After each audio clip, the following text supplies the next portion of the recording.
Okay, social studies. Now remember, you've got your social studies book, and you're all caught up because you had yesterday to catch up on everything. Remember, you've got Prentice Hall, The American Nation, starting at page 14.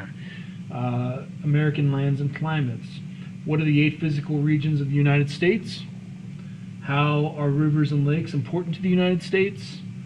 And what are the major climates of North America? I have a climate map here that will kind of tell you what the major climates are. Of course, you can see we're kind of out here in the desert, but there are some mountainous regions here, and I think we're a part of those. But if you look at the climates as you go across the United States, it gets greener and greener. You've got a lot more rivers. You've got the Great Lakes up here. You've got all kinds of different climates. So you're going to read that. This is kind of a long chapter, so you might take a while to read it, but remember, that's all right. You're learning a lot.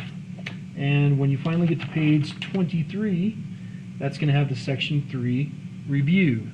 That's 7, let's see, yeah, 7 questions.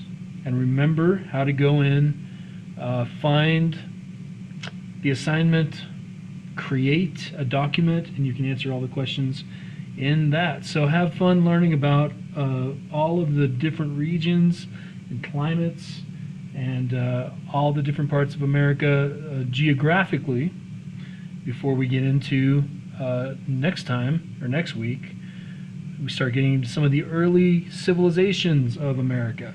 All right? I will talk to you later.